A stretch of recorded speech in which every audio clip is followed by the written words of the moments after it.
I'm Filedescriptor. I'm a pen tester and also a bug bounty hunter from Hong Kong. I kind of like to develop websites for like practice or for my friends.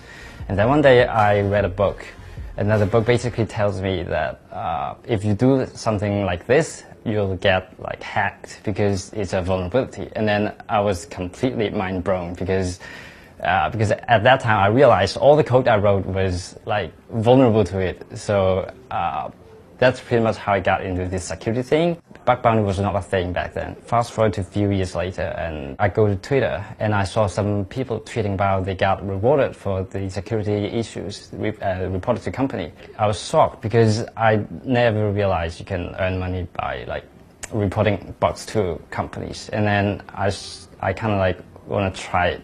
So at first I did not get like very successful because my first bug was non-applicable. I was very frustrated. And then I kind of like read a lot of articles, and I try to like do more like hands-on stuff. And then finally I got my first like valid security bugs.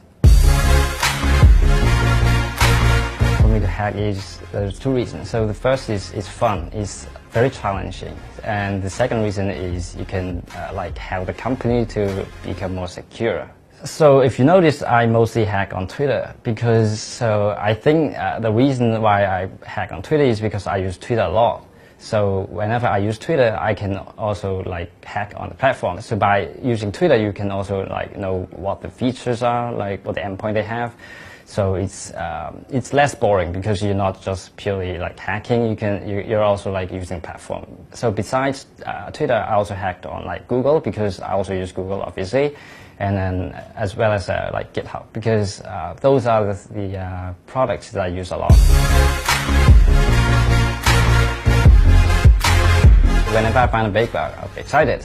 Just like you finish a very difficult puzzle because I don't find some normal bugs that other people find. So for example, like normal people will probably try a lot of payloads into a page, and they will hopefully get a hit, and then they'll be happy. But I'm not that kind of person, so I am willing to take challenges.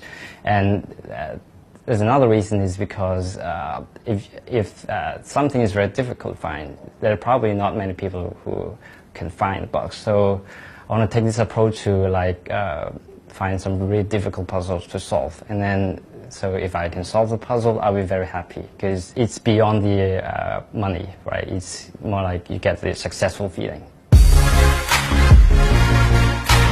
In order for a person to be qualified a hacker, I think there are two requirements.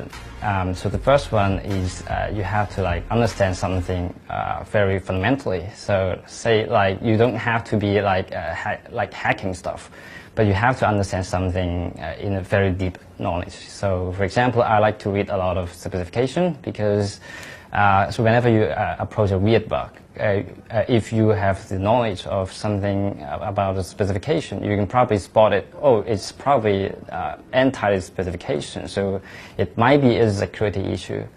And another requirement is you have to get creative because hacking is more like bypassing something. You bypass something a lot, so if you get creative, you can like think out of the box. You can think of other ways that other people like couldn't come up with.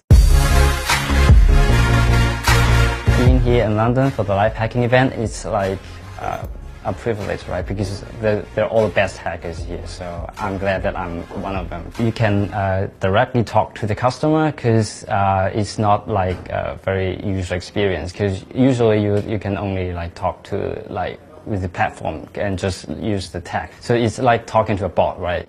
And when you're in a live hacking event, you can like talk to the engineers, and then you can like, if you have any questions about a bug, you can just get to them and ask them directly, and probably they will not only tell you this is a valid issue, but they will also tell you, well, probably you can try another thing. So yeah, that kind of stuff.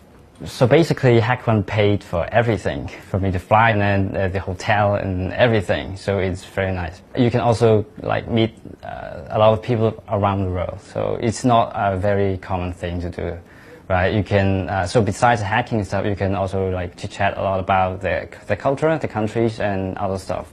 And then it's very like intriguing.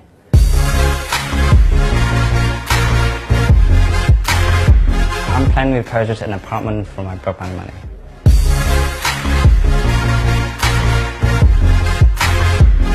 Well, I don't have a specific person to thank, but I want to thank the community as a whole because they share a lot. I've learned a lot from the community, so I also want to share something back to the community, and then it's a win-win situation.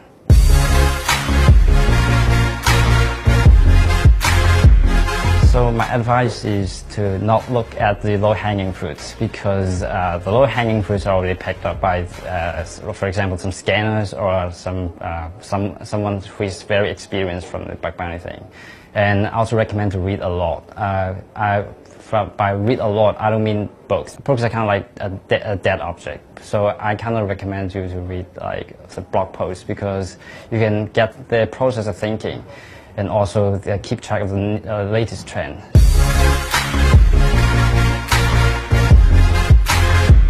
So HackerOne is a little bit different when comparing to other platforms because HackerOne is not interfering a lot between you and the customer.